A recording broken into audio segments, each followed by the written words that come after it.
बड़े बुरे हालात हैं भाई साहब, बहुत सारी इच्छाएं हैं मेरी, लेकिन ये देखिए पर्स मेरा है, इसके अंदर अगर मैं आपको दिखाऊं तो देखिए, ये देखिए सिर्फ एक 500 का नोट इसके अंदर है। अब इस 500 के नोट से मैं अपनी ये इच्छाएं तो पूरी कर नहीं सकता। मुझे टी शर्ट भी चाहिए, मुझे पिज्जा भी चाहिए, मुझे जूते भी चाहिए और मुझे मोबाइल चार्जर भी चाहिए। क्या इस एक 500 रुपए के नोट से ये सारी इच्छाएं पूरी हो सकती है? नहीं हो सकती। इसे ही बोलते हैं प्रॉब्लम ऑफ चॉइस। अब मुझे चॉइस करनी पड़ेगी कि कौन सी इच्छाओं को पूरा करूं और कौन सी इच्छाओं को छोड़ूं।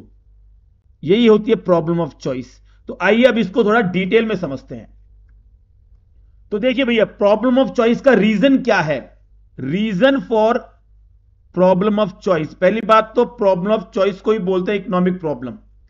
ये इकोनॉमिक प्रॉब्लम जो है यही होती है problem of choice. Both are same. और रीजन इसका यूएसए है। यूएसए इसका रीजन है। ये देखिए, ये इस रीजन की वजह से सारी प्रॉब्लम की जड़ यूएसए है। सभी प्रॉब्लम की जड़ क्या है? यूएसए है। यू से बनता है unlimited human wants, unlimited human wants. S से बनता है scarcity of resource, scarcity of resources. और ए से बनता है अल्टरनेट यूज, अल्टरनेट यूज। ठीक है जी।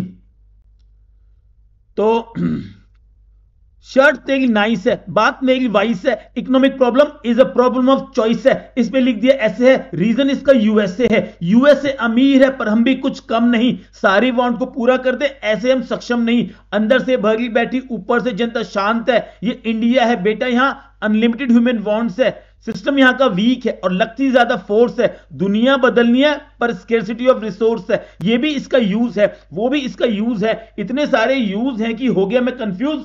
सभी रिसोर्स के होते हैं अल्टरनेट यूज। तो भाइयों, यूएस से इसका रीजन है। अब इसको थोड़ा डिटेल में समझते हैं। देखिए, सबसे पहली बात देखिए, अनलिमिटेड ह्यूमन वांट्स कह रहा है। ह्यूमन वांट्स अनलिमिटेड होती है, नेवर एंडिंग होती है, कभी खत्म नहीं होती। एक वांट सेटिस्फाई होती है, दूसरी वांट जन्म ले लेती है। सारी वांट जो है वो पूरी नहीं हो सकती। All human wants can not be satisfied due to limited resources. Resources limited होते हैं। और वांट जो है वो डिफर भी करती है, प्रायोरिटी के बेस पे वो अलग अलग होती है। कुछ वांट ज्यादा इंपॉर्टेंट होती है, अर्जेंट होती है एज कंपेयर टू अदर। ऐसा ही तो होता है। इसीलिए लोगों को चॉइस करनी पड़ती है भाई, चॉइस करनी पड़ती है। कौन सी वांट को पूरा करें और कौन सी वांट को छोड़ें, ये चॉइस करनी पड़ती है क्योंकि वांट बहुत ज्यादा है। अब मान लीजिए अगर एक ही वांट है तो आपको चॉइस करनी पड़ेगी? नहीं करनी पड़ेगी। एग्जाम्पल में, अगर मुझको पता है कि मुझे टी शर्ट ही लेनी है और कुछ मुझे इच्छा ही नहीं है तो मुझे सोचना ही नहीं पड़ेगा, आराम से जाऊंगा टी शर्ट ले लूंगा। पर ऐसा होता नहीं है। ह्यूमन वांट्स तो बहुत सारी होती है, कभी खत्म नहीं होती है ना। एक इच्छा पूरी हुई, दूसरी इच्छा जन्म ले लेती है, यही तो है। अच्छा, उसके बाद आता है आपका देखिए स्केर्सिटी ऑफ रिसोर्स। ये पॉइंट भी इंपॉर्टेंट है। एक तो पॉइंट ये है कि अनलिमिटेड ह्यूमन वांट्स हैं, ह्यूमन वांट्स बहुत ज्यादा, इच्छाएं बहुत ज्यादा है, उनको पूरा करने वाले रिसोर्स भी तो लिमिटेड हैं। डिमांड के रिलेशन में रिसोर्स भी तो लिमिटेड है हमारे। एक इकोनॉमी सब कुछ प्रोड्यूस नहीं कर सकती जो लोग चाहते हैं। सब चीजों मतलब सब चीज प्रोड्यूस नहीं हो सकती इकोनॉमी के अंदर। और स्कैरसिटी क्या है? स्कैरसिटी यूनिवर्सल भी है और सभी इंडिविजुअल पे अप्लाई होती है, ऑर्गेनाइजेशन और सभी कंट्रीज पे अप्लाई होती है। पूरी दुनिया में स्कैरसिटी है। हर देश में किसी न किसी चीज की स्कैरसिटी मिलेगी आपको। हर इंडिविजुअल को किसी न किसी चीज की कमी मिलेगी आपको। भले ही आप मुकेश अंबानी से पूछ लो, भाई तू तो सबसे अमीर आदमी है, तेरे पास किस चीज की कमी है? वो भी कह देगा कि भैया इन देशों में मेरा कोई बिजनेस नहीं है। इलॉन मस्क से पूछो, भाई तेरे को किस चीज की कमी है? वो भी कह देगा कि मैं मार्स पे जाना चाहता हूं, मैं मार्स पे नहीं जा पा रहा हूं। तो स्कैरसिटी एक यूनिवर्सल प्रॉब्लम है। ठीक है जी। स्केयर, अगर रिसोर्सेज स्केयर नहीं होते तो कोई प्रॉब्लम ही नहीं होती। स्कैरसिटी की वजह से हमें चॉइस करनी पड़ती है। अगर मेरे पास अनलिमिटेड पैसा हो तो मुझे चॉइस नहीं करनी पड़ेगी, सब कुछ खरीद लेंगे भाई, कुछ भी नहीं छोड़ेंगे।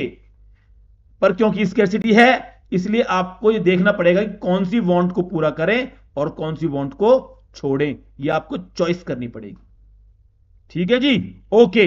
अगला पॉइंट है हमारा अल्टरनेट यूज। ये देखिए अल्टरनेट यूज, ये भी बड़ा इंपॉर्टेंट है बेटा। अल्टरनेट यूज, वैकल्पिक उपयोग बोलते हैं वेरियस यूज।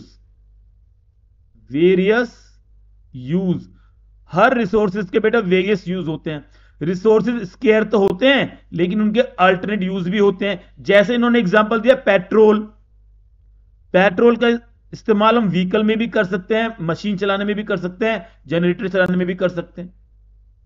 हम we can not use resources to fulfil all the wants. हम रिसोर्सेज का इस्तेमाल सारी वांट को पूरा करने के लिए नहीं कर सकते भाई, है ना, because resources have alternate use. क्योंकि अल्टरनेट यूज हैं इसलिए हमें चॉइस करनी पड़ेगी, कौन सी वांट को पूरा करें, कौन सी वांट को छोड़ें। अब अल्टरनेट यूज आप देखो ऐसे समझो, अगर आपको मैं समझाऊं ध्यान से तो इसको ऐसे समझो कि मान लीजिए आपके पास अ पीस ऑफ लैंड, आपके पास एक लैंड है, ठीक है। अब इस लैंड के ऊपर आप स्कूल भी खोल सकते हो, आप यहां लाइब्रेरी भी बना सकते हो, आप यहां पे डेयरी भी खोल सकते हो, आप यहां पे नर्सरी जहां पेड़ पौधे उगते हैं नर्सरी भी यहां पे खोल सकते हो, आप यहां पे प्लेग्राउंड भी बना सकते हो, है ना, एटसेट्रा। कई सारी चीजें आप यहां पे कर सकते हो। ये तो प्रॉब्लम है, इस लैंड के बहुत सारे यूज है, इसलिए आपको चॉइस करनी पड़ेगी कि कौन सा यूज करें और कौन सा यूज छोड़ें। अगर इसके यूज नहीं होते तो आपको चॉइस भी नहीं करनी पड़ती, अगर एक ही यूज होता तो आपको चॉइस नहीं करनी पड़ती। फॉर एग्जाम्पल देखो, क्या बताऊं, देखो ये पेन मेरे पास है, ठीक है। अब इस पेन का एक ही यूज है कि मैं इसको जो है लिख सकता हूं इससे, इसका कोई और यूज है नहीं। क्या इस पेन से मैं सिर खुजा सकता हूं? खुजा सकता हूं, लेकिन वो उसका यूज नहीं है। तो इस पेन को लेने से पहले मुझे सोचना नहीं पड़ेगा कि मैं इसका क्या यूज करूं, क्योंकि इसका एक ही यूज है। अगर इसके अल्टरनेट यूज होते, है ना, तो फिर मुझे सोचना पड़ता। तो ये बात है। तो भाई बात ऐसी है कि रीजन इसका यूएस से है। ये सब प्रॉब्लम की जड़ क्या है? यूएस से है। सारी economic problem, problem of choice की जड़ क्या है? यूएस से है। तो भाई ये मैंने आपको कॉन्सेप्ट क्लियर करा दिया है। फिर भी अगर आपको थोड़ी बहुत कुछ समझ में नहीं आया या कुछ भी समझ में नहीं आया तो प्लीज मुझे कमेंट बॉक्स में लिख के बताना, मैं दोबारा आपको समझा दूंगा, अच्छी तरीके से और समझा दूंगा।